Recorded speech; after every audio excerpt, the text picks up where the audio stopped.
Le ministre de l'économie, Bruno Le Maire, qui veut donc favoriser les donations pour faire circuler l'épargne qui a été accumulée depuis le début de la pandémie. Bonjour Marc. Marc Landré. Oui, Bonjour je suis Marc, ça là. va? Chef Ça va du bien. service économie au Figaro. On sait que ça trotte dans la tête du ministre de l'économie, Bruno Le Maire, depuis un petit moment cette idée. D'après les Échos, le ministre donc serait proche de vouloir faire ce geste, mais pour le coup, ça serait sur les petites donations destinées aux plus jeunes, aux jeunes. Est-ce que c'est une bonne idée de faire circuler comme ça le patrimoine, de transmettre une épargne qui peut être pour le coup consommée par des gens qui sont plus jeunes et qui en ont besoin? On se dit que c'est pas idiot sur le papier, non? Alors, sur le papier, c'est pas idiot et ça peut, de toute façon, ça peut pas être pire. Donc, de toute façon, tout ce qui peut être fait est bon à prendre. Après, ça dépend si on voit le verre à moitié vide ou à moitié plein. En l'occurrence, si on prend le verre à moitié plein, c'est une bonne chose parce que il va bien falloir recycler l'épargne qui a été accumulée depuis le début de la crise. On parle d'un stock de 200 milliards d'euros d'épargne accumulée à fin 2021. C'est 2 fois le plan Donc, de relance du gouvernement, hein. exactement, donc c'est énorme et ça, il faut absolument diriger ce flux, ce stock d'épargne, ce bas de laine que les Français ont constitué vers l'économie productive. Alors que ce soit le financement des PME, que ce soit en consommation et que ce soit en pouvoir d'achat. Donc c'est une piste, c'est une petite piste pour effectivement orienter une toute petite partie de ce surcroît d'épargne vers ceux qu'on a besoin. Effectivement, ceux qu'on a besoin, ce sont les jeunes parce que l'absence de boulot, l'absence de stage, l'absence d'emploi précaire, un marché du travail qui, même s'il est boosté par le plan un jeune, une solution, eh ben, il est quand même sclérosé du fait de la crise. Donc c'est une manière d'alimenter la machine à cash, la machine à consommation, la machine à pouvoir d'achat des jeunes en lien direct intergénérationnel avec les grands-parents. Ça, c'est pour le verre Donc d'eau à ça, c'est une bonne moitié chose. plein. C'est le verre d'eau à moitié plein. Le verre d'eau à moitié vide, c'est que ça va concerner une toute petite minorité de personnes.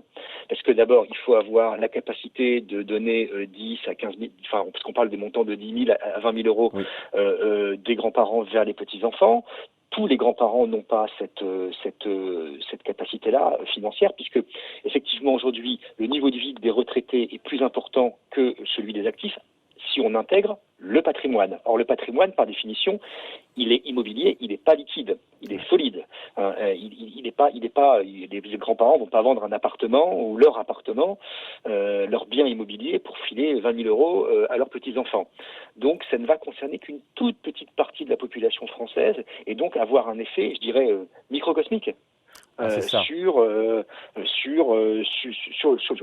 Au-delà de ça, microcosmique, Marc, pour derrière un chantier qui politiquement est inflammable. Je crois que c'est les Échos qui parlaient de machine à baffe, sachant qu'il y a, ouais, au sein de la majorité, il n'y a même pas consensus, je crois, sur la mesure.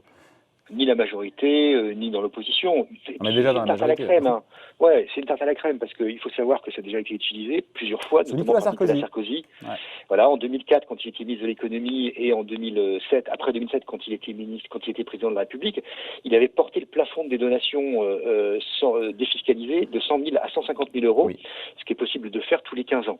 Et donc il y avait eu, c'est que ça avait marché. Mais je crois qu'à Là, l'époque, une fois de je plus, crois que c'était tous les 10 ans même, sous Nicolas c'était tous les Sarkozy, 10 ans, effectivement, et c'est passé tous les 15 sous ans, François Hollande. effectivement, sous François Hollande. Ouais. Mais là, une fois de plus, je veux dire, c'était une bonne mesure, mais qui allait toucher une infime partie de la population, parce que pour pouvoir donner tous les 10 ou 15 ans 100 000 à 150 000 euros à ses enfants ou ses petits-enfants, franchement, il faut déjà avoir accumulé un stock de capital qui est non négligeable.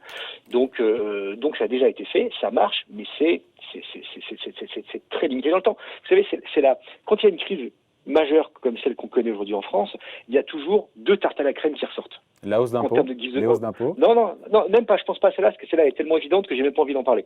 Mais il y a deux idées magiques que les politiques nous ressortent pour essayer de réinjecter un peu de liquidité, de pouvoir d'achat dans la société. Un, c'est effectivement de déplafonner les donations ou alors défiscaliser, permettre de transmettre plus facilement l'argent des grands-parents vers les petits-enfants.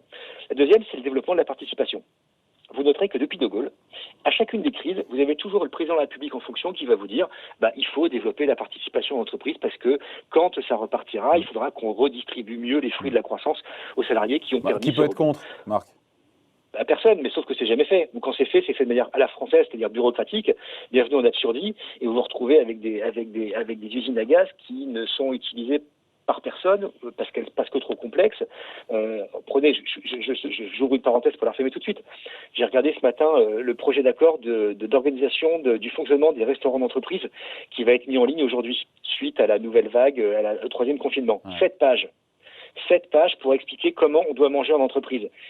Les Français salariés comme employeurs sont si débiles que ça, qu'il faut que l'État nous ponde un fascicule de 7 pages pour expliquer comment on doit manger, quelle est la distance, avec quelle fourchette, c'est n'importe quoi. Ça, c'est la France. C'est la France. Bon. Et donc, l'idée de contourner le fait que ce soit perçu comme un cadeau fait aux riches, le fait que ce soit des petites donations qui soient concernées 10 000, 20 000 euros en franchise de droit de mutation, cibler les petites donations, ça évite la polémique, mais ça réduit encore plus l'effet macro-microscopique. Je dirais que c'est des doubles effets qui se coulent. Je suis même pas sûr que ça réduise la polémique, parce que pour être capable de donner des 20 000 euros à ces petits-enfants, faut quand même en avoir déjà un petit peu sous le coude. Et quand vous avez des gens qui ont soit perdu leur job, soit qui comptent les centimes à la fin du mois, ou comme disait Coluche, que la fin du mois commence le 5, eux, 20 000 euros, c'est déjà une valeur incommensurable, et on parle de riches. Après, c'est toujours la même notion, c'est à partir de quand et de quoi est-on riche. Donc chacun voit midi à sa porte, et c'est très très relatif. Donc ça, c'est pour le côté, effectivement, on n'épargnera pas la polémique du président des riches, puisque seuls ceux qui ont de l'argent pourront en donner, pas les autres.